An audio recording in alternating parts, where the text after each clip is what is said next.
What is their problems, how can you communicate to them, how the messaging can be, what is their problems, how can you communicate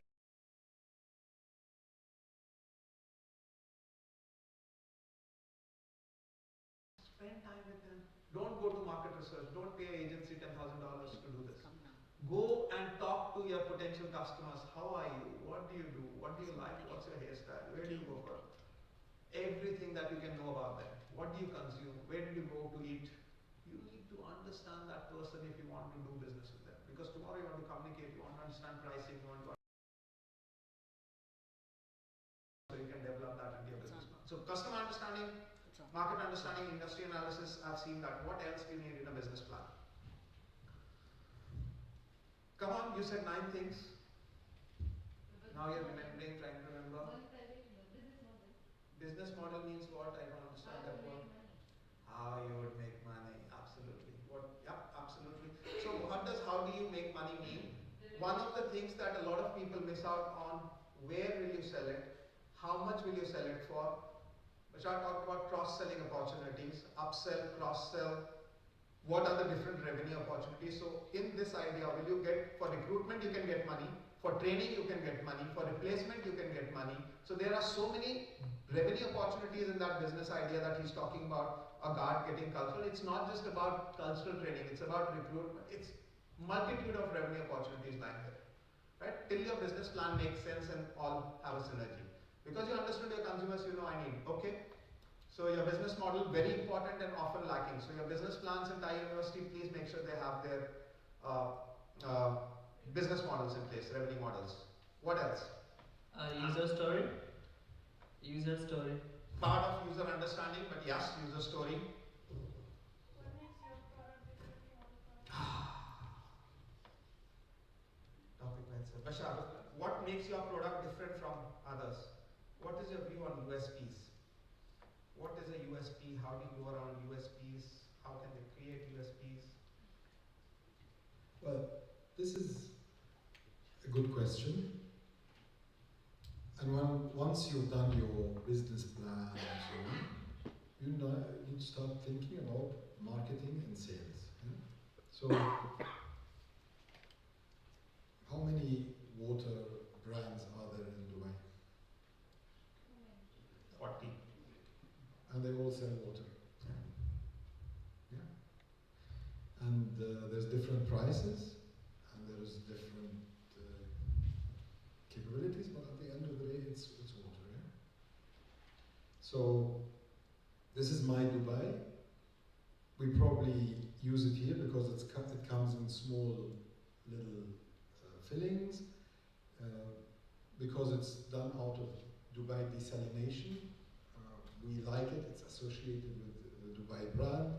Also, maybe it's the same brand color also. Maybe it's the same color, but there is a reason on how I differentiated this water. There are some people who go and buy the same water, H2O, imported from Evian in France. They pay 10 times for this, and they are very happy to do this.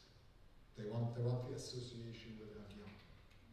So you're not selling them water, you're selling them the association with Evian. Some people look at the ingredients and see that the sodium is 0.001.2 less or more. So they believe they're buying the water because they think it's healthier. Your marketing strategy determines your differentiation. And again, it goes back to the question, who is the buyer? And what are they buying? What's the value? For me, this is great. It's water. I can drink it. I like it because it's small. But actually, if you tell me this is not sustainable, this is plastic, you should probably use a different container. And if that's what's driving me, I will not buy this water. I will go and get something that's more recyclable or sustainable or something like that. You need to understand the buyer, that person who's going to give you money for your product or your service. You need to understand what is their preference. And this is how you differentiate your product. Same with your business plan. If I'm going to give you $100,000, I want to see that you have a narrative of your problem or the value statement, let's say. I want to see that you have looked at your product, your design, your solution. I want to see you have a plan to market it and sell it. And you're asking me for $100,000 today, and you know the return. And this is what you're asking me for. Whether it's your father or the bank or TiE, you need to be able to stand up and have a business plan that is credible for somebody to put money on the table and say, this is something that will create value. I'll put $100,000. I know in 2 or 3 years it's going to be $500,000. I know in 6 months it's going to be this. That. How you articulate value, it's up to you. You might be able to convince me that in 6 months you'll learn programming, you'll understand marketing, you'll drive this, but you will still lose $20,000. I might accept that. But you articulate value in that way. So the business plan needs to have a comprehensive, compelling story of what is it that I'm going to do, a narrative, what is the value that I'm putting in, and what's the value that I'm getting out, and the time frame. And that's how you compete. So I'm sure there will be people who sell different types of water, and they sell you maybe this for 10 dirhams, maybe at the Coca-Cola Arena during a concert. You can get it at the supermarket if you buy it bulk for half a dirham. So what they're selling you is convenience, location. What they're selling us here today is also ease of use.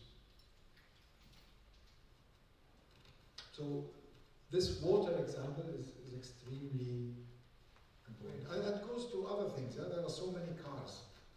Why would you buy a car? Some buy it because of the color, some buy it because of the engine, some buy it because of the brand. Some people are happy to buy an old car with a BMW brand on it than a new one with a Toyota one because they want to be associated with the brand. So the buyer is actually buying the association with the brand. It's not buying a car. And that's how important it is to go back to the question, which is know your customer. Understand the buyer. That person who's going to take money out of their pocket or sign a check for you, you need to understand why they are doing this. And there are so many crazy reasons for that. Some people call it education, some people call it convenience, some people call it entertainment, some people call it work, some people call it... And you need to understand exactly how to package your narrative so that it addresses that value creation perception for that person. Thank you. I think absolutely. So USP starts, as Vishal was saying, from understanding your customer, right? That's where your USP has to come, what is unique for him, not for you. And often that's a mistake we see when you're talking. So what is unique for that customer in what you're offering, not what is unique in you by yourself. The second important thing of USP is actually competitor screening.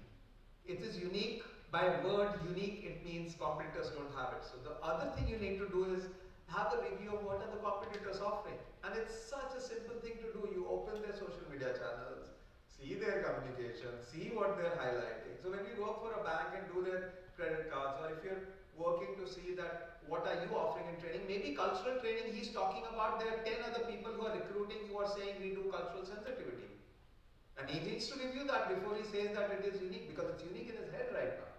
Because he's experienced the problem, but it is not unique in the narrative that Bashar is talking about, because every company is talking about it being culturally sensitive recruitment of security agencies, right? So, and after you have done that, you can also, in USP, there's also an element of how you articulate it. It's very important. So you then again test which way of communication is actually making people sit up and notice your USP, right? With beauty products, with water, we work with almost all water brands, Mine, Alain, Kuwaiti brands, Masafi, everywhere it's the same. It's all of these brands, it's about what is my USP. And do you create one? Do you have one? It's deep earth water versus I have calcium versus I have sodium free versus whatever works, as long as it's unique, it's working for your consumers. Now, before I hand over to Chandni, back to business plan, and I'll ask Bashar if he has a point of view. So, in a business plan, what else do you need to see? You talked about USP, what else do you need to see? You have talked about customer analysis. You talked about industry analysis. You can go on the internet, see how much is the opportunity of the industry, how big is that size. Is it worth it? Is it not worth it? You do competitor analysis. Yes. What else can you do in your business plan? Go-to-market strategy. Vishal talked about that. So what is go-to-market? How will you communicate your idea to your potential target audience? What's the message? How the message will be? What channels will it? How much will it cost? How long will it take? Who will do that? Done. Go-to-market. It's a session by itself, which we do for a living, so we can keep on talking, but go-to-market is big. But what else? Just financial planning. So you need to have a financial plan saying what's the cost, how much cost do I need. Funding you have not gone to yet, right? You have not yet. Funding deck and investment deck is a different discussion. Business plan is how much money do I need, what is my cash flow, when will I run out of this money, when do I need to go and beg with my parents, when do I beg with my friends, when do I, how long is that funding cycle? Because you might decide but your payment is 90 days and by that time you're dry. One of the best businesses I saw got folded up because he did not plan his cash flow. And once you're in the business, you cannot do much because then you need money in the next 30 days, right? Because you've got the order, you need to fulfill that order, right? You haven't planned your cash flow because he is not from a finance. I am not finance background. First know I need these 10 things and then you figure out. Okay, so financial planning, financial projections. What else? 9 things, madam. What else? There are some things which are a delight if you do them. Risk factors.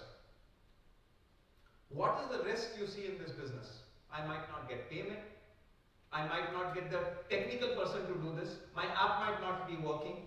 What are your mitigating factors? Now this is something that with experience I've seen, if you see it upfront, it becomes very nice. Right? What is the potential risk? So talk to other people who have been in this industry, what challenges they face. If you have that risk, what happens? Operational plan. How will you make it operational? How many people, how long will you work? You have 24 hours. When do you need people? At what time? Which talent? What is your gap? Do you need a marketing talent? Do you need, how many friends will you ask for support? Will you give them equity? What is the team and the operations? How will you operate? Where will you operate from? Where will you keep your goods? If you're importing goods, who will do the paper and legal requirements? Right? And last question, Bashar, I'm going to pass to you before I give it to you, Chandni, is on legal and requirements. As you go from idea to business, what do you do? I'll just love your comments on that. But so that's the thing on business plan, right? Risk. What are the risks that you see? Anything else that you can think of? There's still a few things that you can think as far as business plan goes.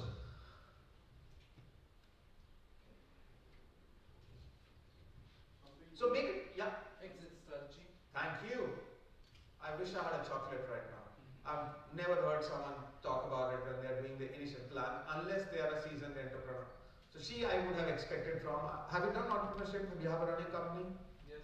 Okay. So once you have a running company, then you definitely think exit strategy. Because like, I can't take this anymore. I need my $1 billion. Fair enough. So exit strategy is something if you think so. You know why exit strategy is important when you're making a business plan to what he said. So it is about making money. Till what time do you want to be? So when we started, one of the businesses I started with my wife was on juicing. It's called Go Organic, etc., etc. The day we started, we said we will do it till this day. This is our capability. Then we'll hand it over to professionals. Right? On day one, we were clear that we'll do it till this. We'll get it to this level, and then we'll let the PRs or whatever buy us out and run it out. Whether it happens now, she's become attached to it. It's a baby. All that happens. But at least the exit strategy should be clear. So now let's move on to, in the interest of time, for 5 minutes hear from Bashar.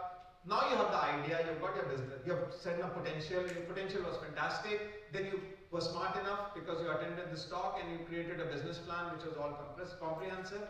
Now comes the real thing, right? It's now you're moving from the idea to action. Okay? All this intellectualization, sitting on the armchair, all of us do. You do it when you're students, you do it when you're grown up, and you do when you're post your grown up phase, which is where I am. Right? That's very easy. But actually saying, okay, from this idea, moving on to business is really where the real courage comes in, right? And really how committed you are to the idea. So some thoughts on what you need to keep in mind and also legal considerations, and then can we put up the presentation? So then we will go on to Chandni, and Chandni will talk about, we've kind of spun that separately because it's her core area. how do you use the concept of design thinking in this entire planning cycle, right? Design thinking is fantastic because it's fast, it's efficient, it is something that gives you a lot of alternatives in a quick, concise manner. So at least the basics of design thinking, and of course there is ChatGPT and Google nowadays to get into sprints and how they run. But we have run design thinking workshops for institutes ranging from startups, beauty companies to multinationals like GSK of the world and Nestle's of the world on innovation. So the range, but the technique is the same, and that will be interesting to just get familiarized with it. So idea to execution, legal requirements, what other things to keep in mind I as think far as one thing to remember when we talk about legal. I think today, if I do business with you and you sell me a service that damages my house, I sue you and I take you to court and I get you to fix my house. If you look at most companies today, they've got something called LLC, Limited Liability Corporation.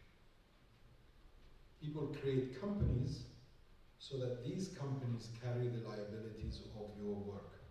If this company goes out of business, this company goes bankrupt. It protects you, it protects your business, it protects you. So you put a limit around your liabilities when you're doing research. I think that's the most important aspect. Now, of course, there are so many company types, there are so many ways to go about setting up a company, and you better get advice, because this vehicle allows you to work, open a bank account, get insurance, hire people. It gives you the right structure to operate. So just remember one word, LLC, Limited Liability Corporation. You're doing it primarily to protect yourself against unlimited liability that could come out of this business. And of course, it gives you a vehicle to operate in the environment. Spend time to understand what's the right structure for you, which market you want to address, what kind of in and out environment and so on. And that also helps you with the exit strategy and all that stuff. Very, very important part of your business. Part of legal requirement is regulatory requirement. So I had an entrepreneur who wanted to get some Ayurvedic products from India. Fantastic. Everything, first part was fantastic, right? So he did his research. It's a need, feasible enough diaspora who believes in that. Margins were extremely good. All the business plan done. Business launched. Company opened. Sharjah Medium LLC.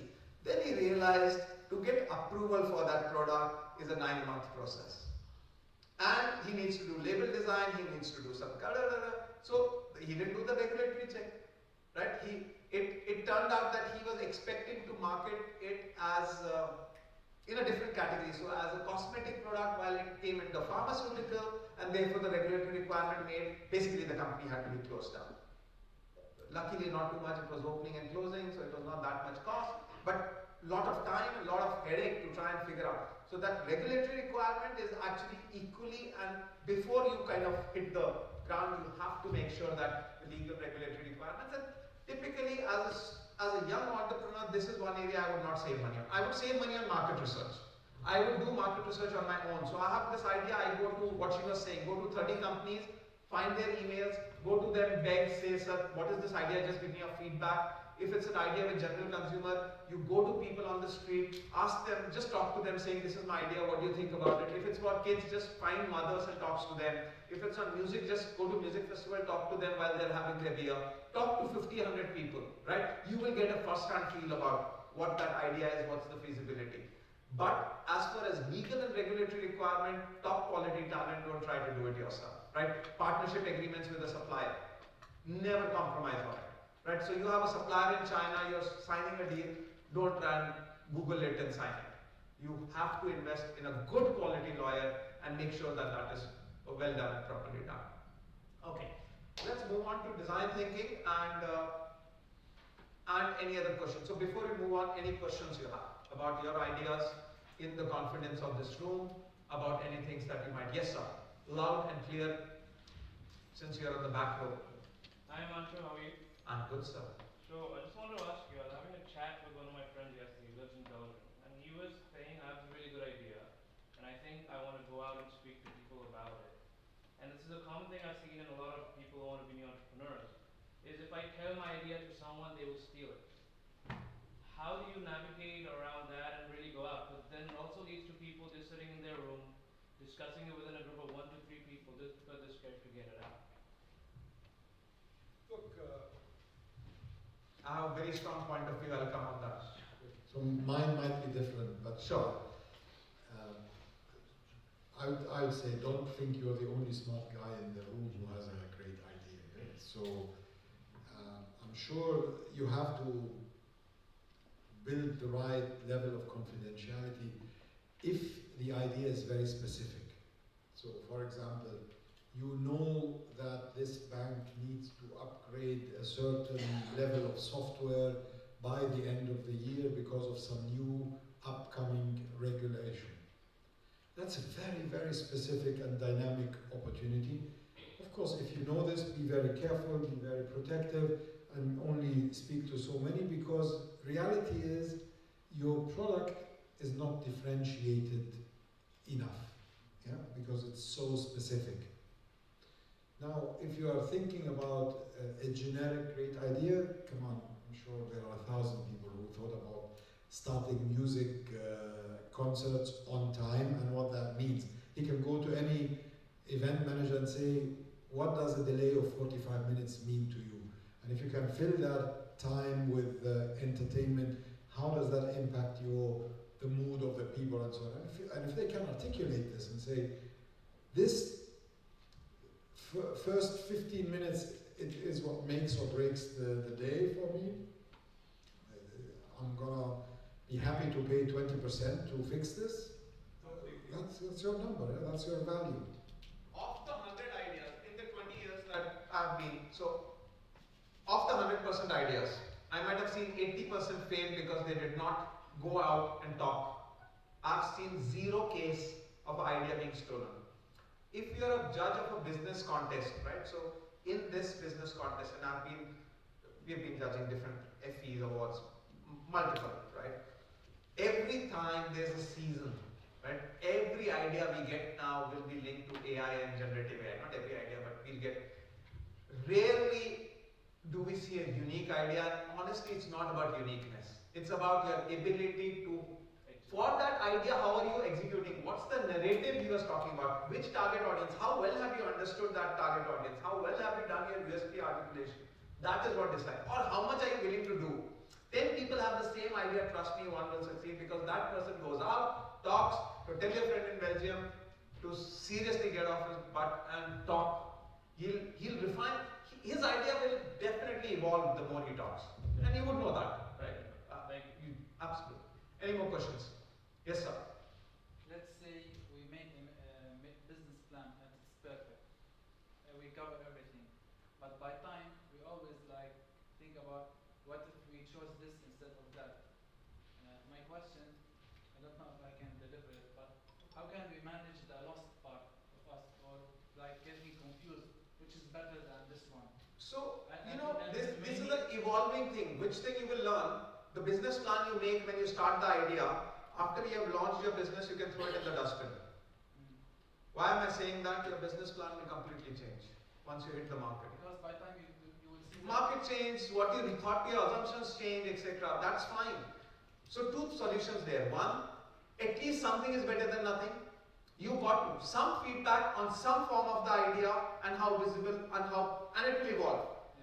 Then the second part is what she was talking about, the more you can have open discussions. So it's not just a survey over email. Talk to 10, 12 people.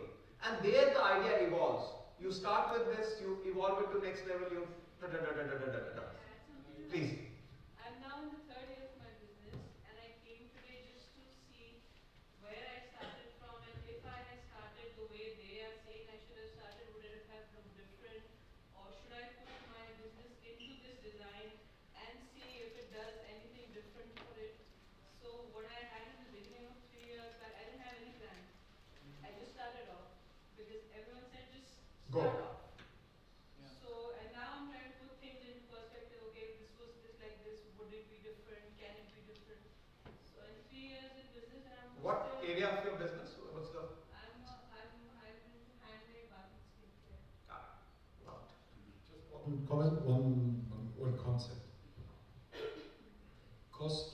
opportunity. So I have 100 dirhams. I can take a taxi and go somewhere. I can go and buy food. Each one of these opportunities has a cost. And it's important for everybody when they do the business plan. Is this the best use of my time, my money, my effort over the next 3 years, 2 years, 6 months? Because this is an opportunity I could have used somewhere else.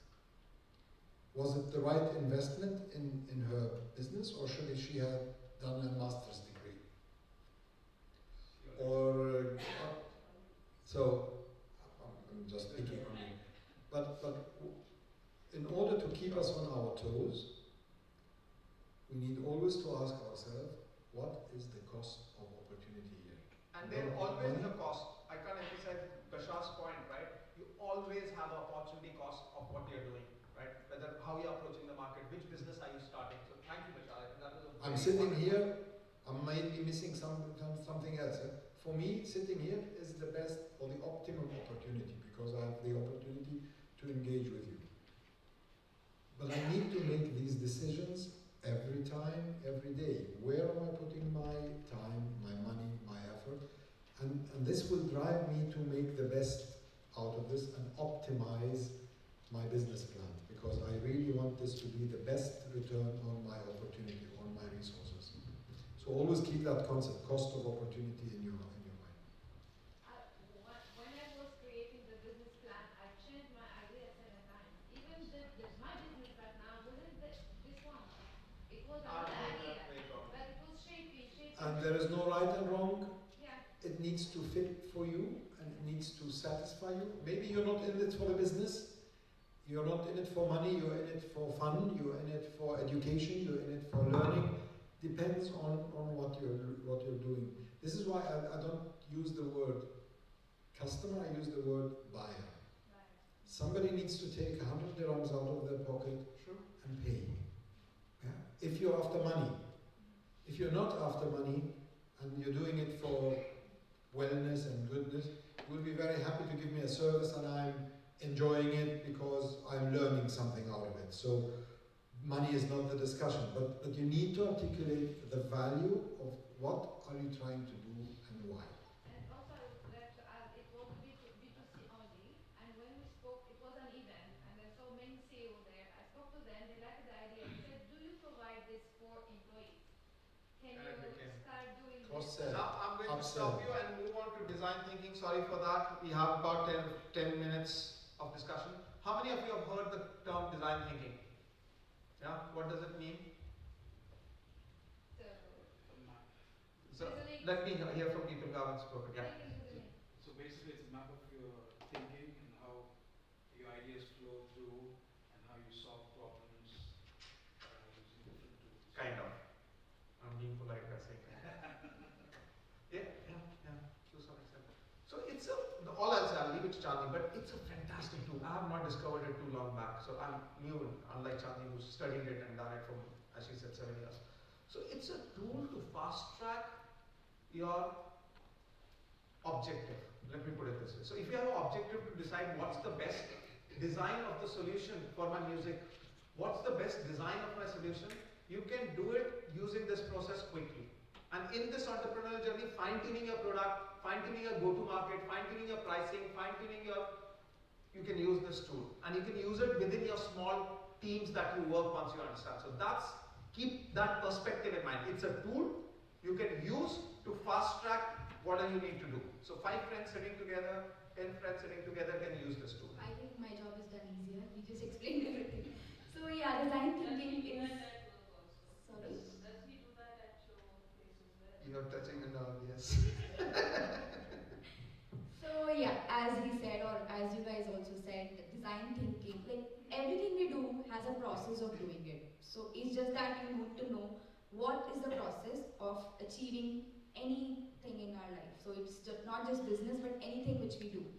So there's just an definition which I don't have to. So there are 2 words which you need to be very clear when it comes to design thinking. One is problem solving approach, and the second one is it's always human centric. That's the keyword which we always focus when we talk about design thinking. So the obvious question is that how does how can we use design thinking in business development? So there are major basic key things which we can achieve is that one of the most important thing when we think about business is the end user, the consumer. If we don't know enough about our consumers, their behaviors, or what they really need, what their problem statement is, without analyzing that, if we just jump into because we have a fancy idea, because we have a fancy business, we just want to start it. If you just end into that, the chances of you failing is very high, very, very high. It's not like minimal, it's very high. So the very first step which we need to do is understand our end users, understand what they want, what they need, and what their problem statement is, or what you're solving for them is. Okay? So yeah, so I'll just go. So there are these basic 5 steps which we need to follow. First is empathize, then define, then ideate, then prototype, and validate. If we follow these 5 steps in the proper manner, the success rate of your business is very high.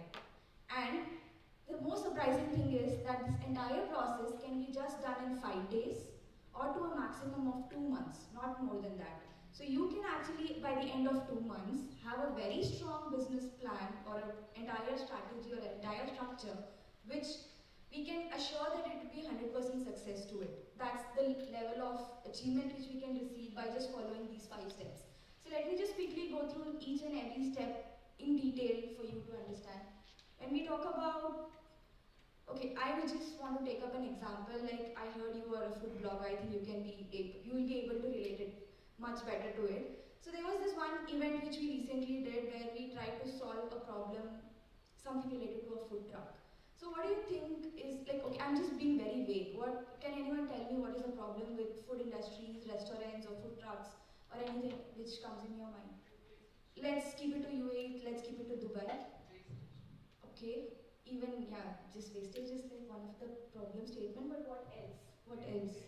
As an end user, not food wastage is like the problem. Sorry? Delivery. Delivery, okay. Location. Consistency, quality. Speed of service. Yes.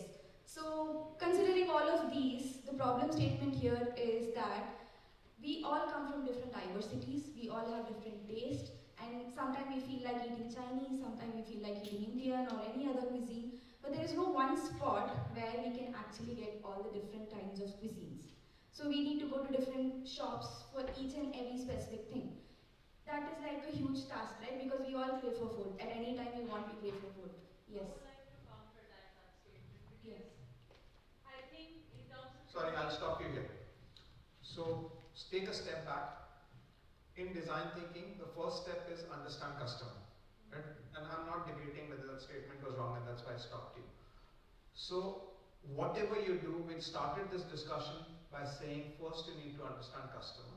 That word is empathy. Right? So you need to empathize with the customer and understand, do they feel like that? Is this their problem? Is this their issue? Is this what they are thinking? This is empathy. Right? So right or wrong is not in the current context. It's about, in the context of food, are they thinking wastage?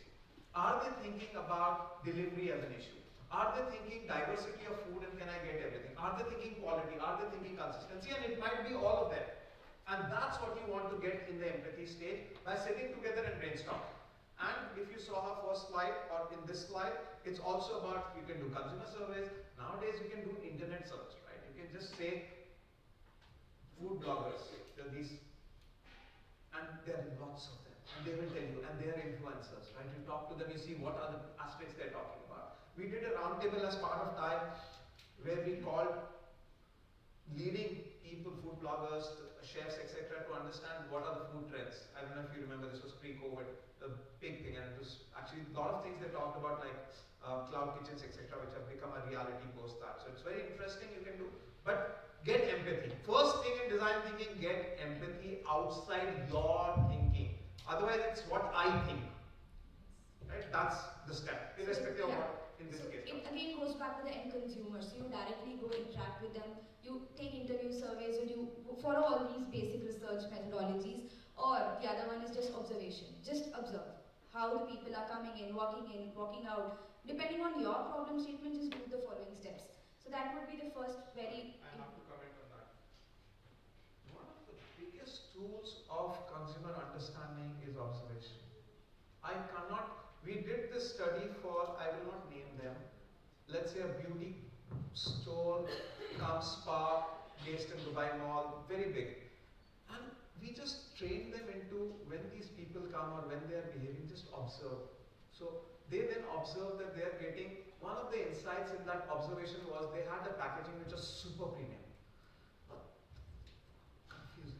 They couldn't pick that up and say whether it is on face, whether it is which range, whether it is based on argan oil, or they just couldn't get the codes of the communication, which they thought they have done some fantastic coding. Green, white is for men, and green is for this, and this is for upper body, and this is for face, and this is for women, and this. They had their coding in their head, but they realized when they observed that people are not getting it. So they had to change their entire packaging, and thankfully so, because that was influencing a lot of their sales. So observation, as an entrepreneur, when you're a student, observe what is happening at a place that you're trying to solve for. Moving on to the next step. So the next step is again define. Now you understood your consumers, you know what their pattern is, you know what they like, what they like. Now it's time to define it. So you categorize them. So you basically understand and create a persona board. You might have different personas, or you might have one single persona, but again, going deep into it, finalizing it, defining it, that this is what is required. Now you might even go back and change your problem statement. You know, after launching your business, you come back to it. But when you follow this step, you might understand that your problem statement might itself tweak out. You might change your business plan. You might change your idea. It can happen at this stage itself. So here you get a very clear understanding about what should be my defined statement to move further. So Charlie, can you have multiple definitions? Can you solve for 2-3 problems at the same time in this stage, or you should focus on? We can have multiple definitions considering all of them are under the same cloud. Right. It should not be like very different. Like, you know, you plan a food truck in one side and then you plan for a fine dining somewhere else. Or a cloud kitchen somewhere else. It cannot be 3 different things, but under food truck, if you have multiple definitions, that is okay. So your major cloud is always fixed. Subcategories can still be open, or you can have multiple options here. And then the next step is the idea, which is the biggest part, and then when you spend most of your time doing it. Now you have your defined strategy, you have your defined problem statement, you know your consumers, all of these key parameters are set, you're not going to change them or not going to go back to it. Now you start creating your ideas for your business. How do I launch it? Where do I go for my sourcing? Or who is going to be my investors? So the rest of the all other business terminologies which Himanshu and Ashok was talking, you come here. So this is the stage where you spend most of your time, almost 60% of your time, doing everything step by step. So one of the key things in ideate is don't get into an evaluative mode. And this is from a practical experience if you're running it. When you're ideating, you should not say, oh, I think I can go to Saudi. And someone says, no, we can't go to Saudi. Ideate is about collecting all the ideas under all the domains, right? And there will be a phase for evaluating those ideas, because the moment you become evaluative, your idea generation stops. So here you just brainstorm, you make Very a huge tree, part of this technique. create a big cloud, and then you start putting up lots of keywords, ideas, like it's just an open-ended again. And towards the end of that 60% of your time is again when you consolidate things, and then you pick one particular idea from your entire brainstorming session which you feel can be worked out, and then the next step comes where we call it as a prototype, or here it is where it's called as an evaluation stage, where you actually see if it's, for example, for a food truck, it was more about creating your merchandising, creating your menu, looking for your locations. So here we could actually do a physical prototyping. We could make a physical food trucks look, and then go to people and ask them that, does this look, you know, is it appealing to you? If there is a... These are the actual pictures from, right? Sorry about the noise. It's very fun. So we actually It's created. because prototype, what it does is, let's say you kind of, like if you're doing an app, a digital app, like you kind of do the skeleton of how it will be, what will be the user experience, what they will solve for. So it brings the idea to life. It gets you closer to what the MVP could be, how it will look like, what it will solve for, and it really fast tracks months and months of iterations that I've seen people go through. So one of the main word that is USP, unique selling propositions, which we actually try to make it in a prototype, and then we go. The next step would be the final step, which will come back. So here in the prototype step, you start actually making things. It can be quick, dirty mock-ups. It can be digital. It can be physical, tangible, intangible, in any form. But here you actually start creating it.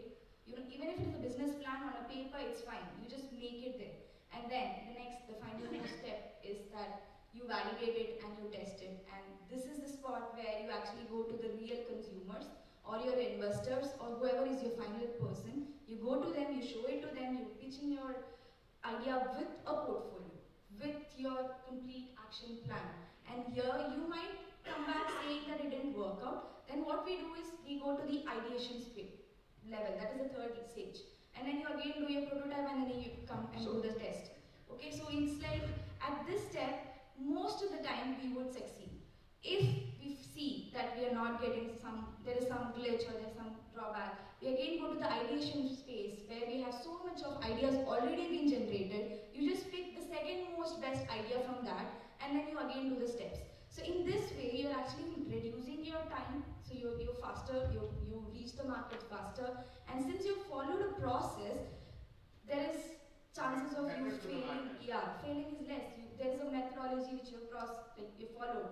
So these are the main 5 steps. And here in the food truck exercise which we did with one of the client, they actually came up saying that if we have a small space with 4 food trucks with different cuisines and everything is at one place, so people, whoever wants to come, they can go and choose that ambience. So you don't have a single ambience which gives you all the feel. Rather, every food truck has its own ambience, showing their own nationality, showing their own the ambience by itself speaks for it. So that was a solution which they brought to the first problem which I was talking. Rather than having one open space where you have all cuisines, it doesn't give any interest to the public. Think of a company like GSK, Colgate, and you've done it for both of them.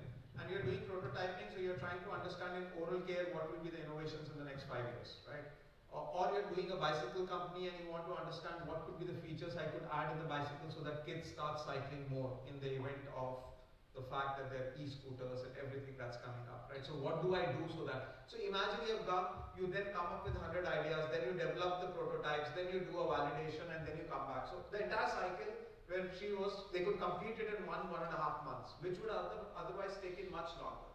Now as a startup, when you are launching something which is in your space, you can do, okay, so I'm going to do this recruitment for security guards. These could be the features. Quickly go test it. This is working, this is not working. Then go to seeing how you can fine tune it, right? So time to market and validation becomes much faster. That's the idea of using the principle of design thinking versus the traditional thinking, where it's a much longer route to failure, right? So you want to fail fast here, and then move on to an idea where you don't fail, right? The idea is to fail fast. Yeah, and when you fail, you know that at what step you have failed. So it's easy for you to track back and go and continue from that stage rather than going and reinventing the wheel again from the beginning. So that's the entire idea behind design thinking.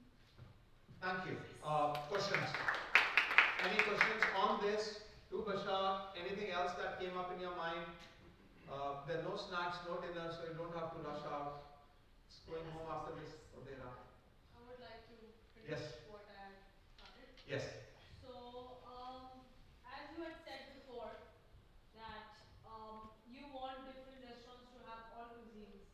I think authenticity is something which I feel this world lacks, and every company is aspiring to be authentic.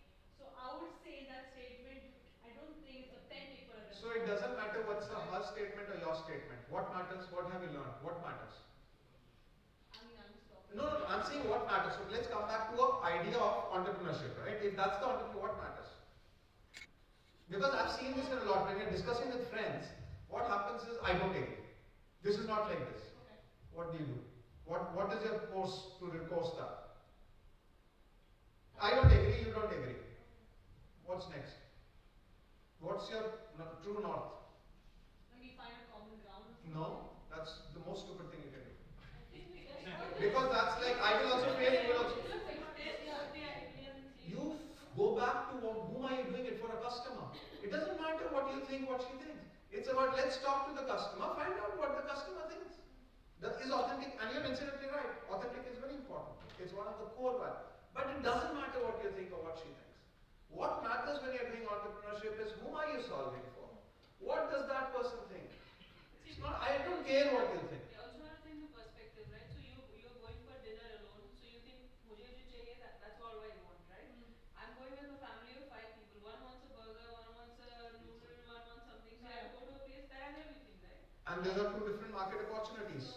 And both are valid. But you have to valid. In entrepreneurship, please get it in your head. What you think doesn't matter. You can put the authentic there. All 4 are authentic to their core. So you can actually, solve your own word where you make that food truck authentic.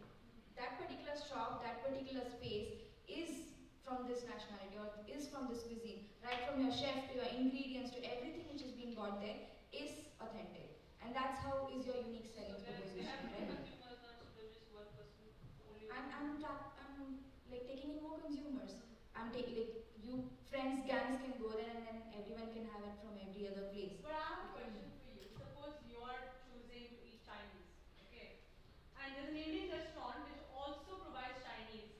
I wouldn't do that. When I have an authentic Chinese restaurant, I would serve Chinese only in that. Why will I serve it in an Indian restaurant? And that is the whole idea. I have four trucks. In behavior economics, we have a concept called emotional anchoring. So what happens in that, and it's the behavioral economics about the judgment and arguments, right?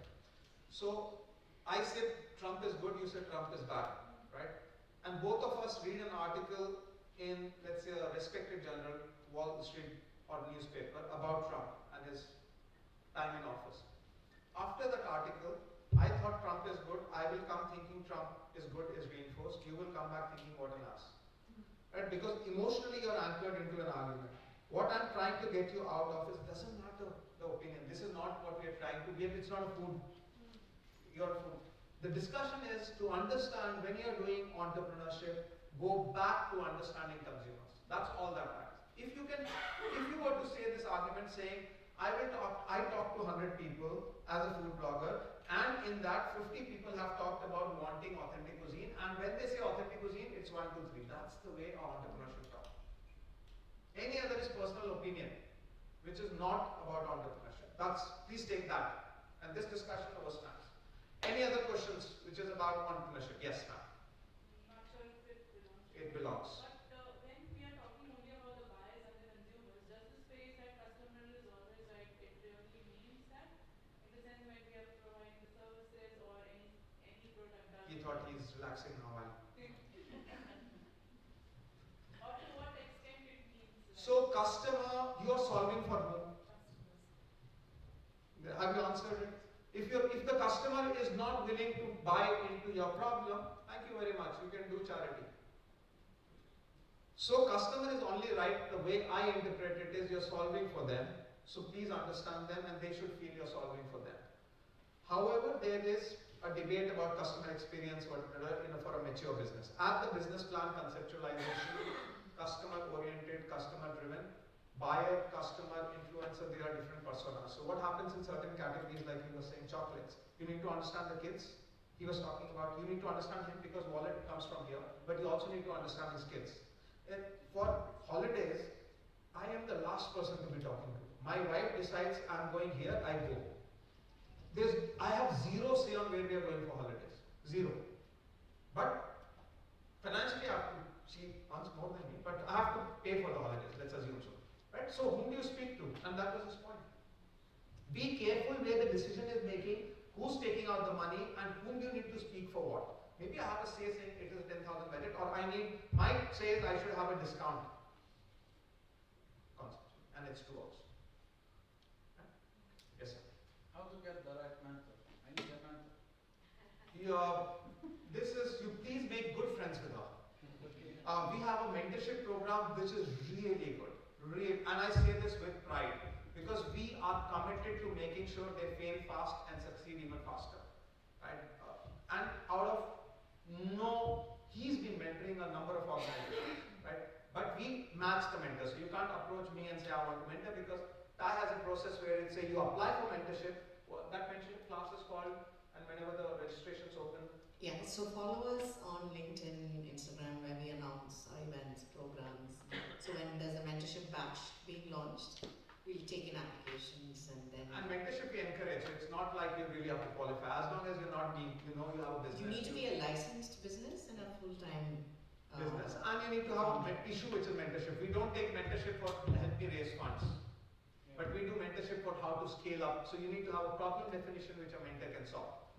Right? So you actually state what are your problem area at that point. It could be scaling, it could be. Sorry, Prasad, you were supposed to answer. I have this bad habit, that's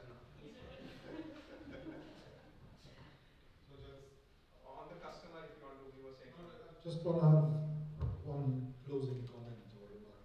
We just to make life simple, we spoke today about three things. One is creating value. That is the problem articulation. We spoke about the narrative, we spoke about how to capture that, and that's all about creating value. We spoke about capturing value. That's the business plan. Now we've created that value, we want to capture it. How am I going to market it? How am I going to validate the story? What's my go-to-market story? What's my cost? What's my risk? What's my vehicle? All these things that allow me to capture value. So creating value, capturing value. And then we spoke about the how. Design thinking. So the bridge between how creating value and capturing value, the method, the solution, is you come to address that through design thinking, and you agree, this is what my customer wants, this is the service, the product they want, this is what they are willing to pay money for, this is how I'm going to provide it to them, it's the experience, it's the money, it's the cost, it's the time, it's the convenience, whatever it is, it comes out of the empathy part in the design thinking. So that's the how that links value creation with value capture and puts it all together. And if you remember these three things, you're on your way.